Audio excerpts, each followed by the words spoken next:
6일 지방선거를 앞두고 준비한 국민공감 2022 경인적 일꾼은 시간입니다. 오늘은 서영석 국민의힘 부천시장 경선 후보 자리에 있습니다. 어서 오십시오. 예, 반갑습니다. 네, 제가 알고 있기로는 지금 국민의힘 부천시장 선거 경선 한복판에 있습니다. 여론조사도 하고 있는데 내가 왜 부천시장이 돼야 하는지 유권자 여러분께 설명을 해주시죠. 예, 이번 6월 1일 지방선거는 정말 대단히 중요한 선거입니다. 우리 부천시가 미래를 그릴 수 있는 후보를 선택하는 그런 중요한 선거이기도 합니다. 3월 9일 대선에서 윤석열 후보를 당선시킨 것은 시대 정신에 부합하는 그러한 결정이 아니었나 생각을 하고 있습니다.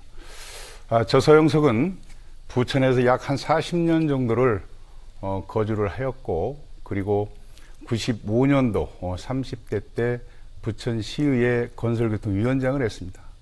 그리고 40대 초 43살에 경기도의회 부의장을 역임했습니다.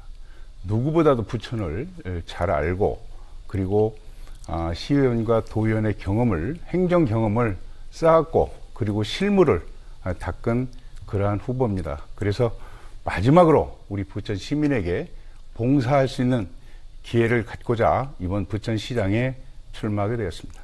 네, 이제부터는 저랑 대화하시면 됩니다. 네. 카메라 꼭 안 보셔도 됩니다. 네, 네. 지역 일꾼을 얘기하셨는데 지금 국민의힘 경선을 서영석 대 서영석, 예. 동명이인이 두 분이 나오셨기 때문에 2파전으로 치러지고 있습니다.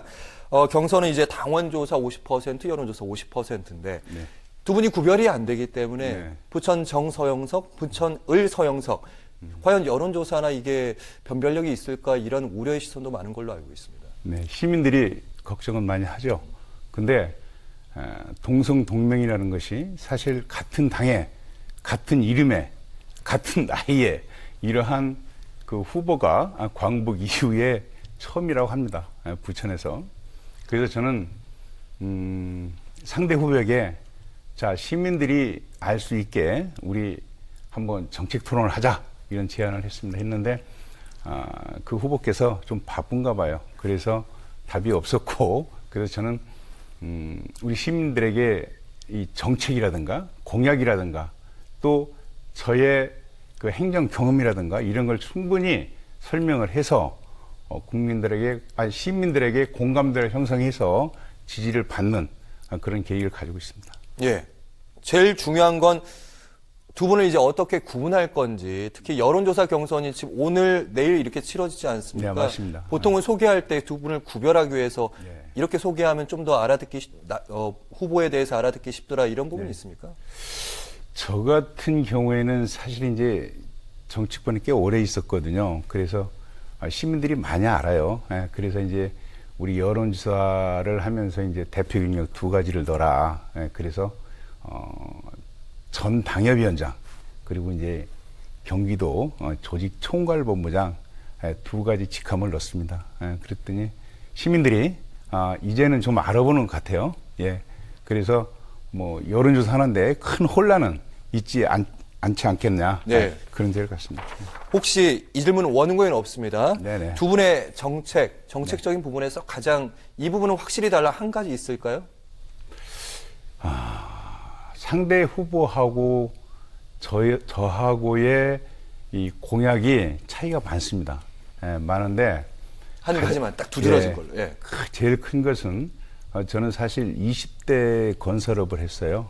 그래서 도시정비 사업, 재건축에 대한 부분은 제가 월등히 상대 후보보다 많이 알지 않겠느냐, 그런 생각을 가지고 제가 우리 원도심의 예. 그 수건인 도시정비 사업은 제가 더 잘할 것이다, 이렇게 보고 있습니다. 알겠습니다. 오늘 방송 출연의 핵심은 두 분을 구별하는 법이기 때문에 네네. 그 시간을 드린 거고, 일단 부천에 이제 새 그림 그리시겠다 이런 입장이시니까요. 부천의 현 주소에 대한 진단이 좀 필요할 것 같습니다. 어떻게 네네. 보십니까? 근데 우리 부천시가 사실 지금 상당히 어렵습니다. 제가 95년도에 시의원을 할 때는 재정 자립도가 85% 이렇게 갔었는데 지금은요? 지금은 20%대로 떨어졌어요. 그래서 할 수 있는 것들이 이제 많이 제한이 되고 있습니다. 그래서 이 원인이 뭐냐? 이것은 그동안에 80년대, 90년도에 그 좋았던 그 공장들이 많고 대기업들이 많았던 그 시절이 아니라 그 공장들이 이주를 하다 보니까 고용 창출, 청년들이 떠나는 거예요. 그러다 보니까 비전이 없다, 부천이. 그래서 우리가 앞으로 부천의 미래는 이 청년들에 달려있지 않습니까? 그래서 그 계획을 우리가 잡아야 되지 않겠나 이런 생각을 가지고 있습니다. 네.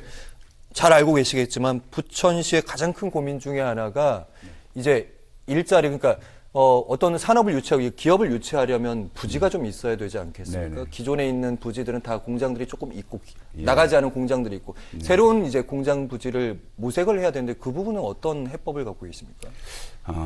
제가 사실 20대 때 이 국회의원에 출마를 할 때 제가 그런 공약을 했습니다. 우리 부천의 마지막 토지인 대장 들판을 한 50만 평 정도를 공단 지역으로 지정을 해서 지금 3기 신도시 예. 거기에 첨단 산업단지, 도시형 첨단 산업단지를 유치하게 되면 청년들의 고용 창출과 그리고 부천의 먹거리, 100년의 먹거리가 마련이 될 것이다. 그런 그 공약을 했습니다. 그런데 이번에 104만 평의 3기 신도시가 이제 들어서게 되는데요. 그 104만 평 내에 지금 첨단 산업단지가 18만 평 정도의 축소된 그런 계획을 가지고 있습니다. 그래서 이 부분에 있어서는 충분히 더 확장시켜서 좀 우리 부천이 미래의 먹거리를 준비하는 것이 맞다. 저는 이렇게 보고 있습니다. 네. 이번에는 질문 하나 건너뛰어서 부천시가 현재 진행하고 있는 그런 사업들, 영상문화산업단지, 종합운동장 역세권 개발, 네. 오전군부지, 이전부지 이런 주요 사업들이 조금씩 속도를 분명히 내고 있습니다. 이 부분을 전면 재검토하시겠다 이런 말씀하셨어요? 네. 제가 3번에 걸쳐서 이제 기자회견을 했습니다. 해가지고 우리 부천의 마지막 보루인 그 4군데의 그 개발 사업을 졸속으로 하지 말고 정말 우리 부천의 중장기적인 계획을 정확히 잡아서 우리 부천에 100년 먹거리를 마련해야 된다. 이런 생각을 가져가지고 제가 개발 계획을 좀 늦춰라. 세부적으로 좀 해서 움직여라. 특히 이제 제가 강조했던 것은 운동장 사거리 개발 사업이었습니다. 운동장. 종합운동장 말씀이시죠? 예. 그쪽이 지금 그 지하철 2개 노선과 그리고 GTX 2개 노선이 환승 주차가 장이 됩니다. 그쪽이. 예. 그래서 수도권에서는 가장 그 이제 요충지가 그렇죠. 운동장 사거리가 됩니다. 그래서 저는 그 지역에 부천의 IT 산업을 좀 한번 중심지로 좀 만들어 보자. 그래서 젊은 청년들이 좀 많이 올 수 있는 그런 도시. 그러면 거기에 IT 산업을 유치하게 되면 청년들이 오고 그리고 세수가 확보가 되기 때문에 부천의 자립도가 더 좋아지지 않겠나 이런 생각을 가지고 앞으로 제가 시장이 된다면 운동장 사거리 그 종합 계획을 부천시에서 직접 민관으로 사업을 한번 해볼 그런 생각을 가지고 있습니다. 네. 다음 질문 드리면 쓰레기 소각장 문제가 가장 어려운 일 중에 하나인 것 같습니다. 지금 있는 쓰레기 소각장 문제를 이제 더 크게 현대화해서 광역화하겠다는 게 현재 부천시의 계획이거든요. 예. 여기에 대해 어떤 보관을 갖고 계십니까? 저는 그 이해가 안 가는 그런 우리 부천시에서 지금 추진을 하고 있는데요.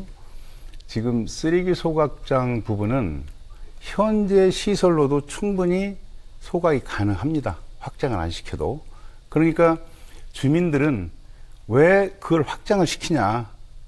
근데 그 이유는 현대화를 시키는데 예산이 많이 들어가니까 국비를 받아야 된다. 예. 그래서 확장을 시켜서 뭐 계양이라든가 서울 쓰레기를 받겠다라는 거예요. 주민들은 하지 마라. 이 얘기고. 그래서 그런 부분도 그 주민이 원하는 그런 행정으로 가야 되지 않겠나라는 그런 생각을 가지고 있습니다. 네. 그 현 시장이었죠. 예. 일단 정부 공모 사업이었고 여기에서 우리가 3천억 원이라는 돈을 받기로 돼 있고 그렇죠. 그분은 부천시 예산 절감한 거 아니냐 이렇게 얘기하더라고요. 네, 그래요. 우리 그 장덕천 시장께서는 당신이 확장시키는 부분에 있어서 예산이 없어서 현대화는 시켜야 되고 확장은 시켜야 되겠는데 중앙정부의 예산을 받기 위해서 그렇게 그 확장시키는 그런 계획을 가지고 있다 이렇게 얘기를 합니다. 그러나 저는 사람이 먼저다, 주민이 먼저다라는 생각을 가지고 있습니다. 네, 주민 의사가 더 중요하다 이런 말씀이십니다. 그렇습니다. 그리고 보육과 교육 분야에도 새로운 그림을 그리시는 걸로 알고 있습니다. 네, 그렇죠. 어떤 네, 그림일까요? 저는 우리 부천뿐에 대한민국 전체적인 그 현안이죠. 이 출산 문제요. 그래서 저는 우리 부천의 청년들이 결혼을 하기 위해서는 이제 주택이 필요합니다. 예, 아까 일자리랑 연계된 얘기네요. 예, 그렇죠. 예. 예. 그래서 이제 주택 자금을 한 90% 정도는 부천시에서 이렇게 보증을 쓰고 예. 10%만 가지고 있으면 주택을 구입할 수 있게 그런 그 보관을 가지고 있고요.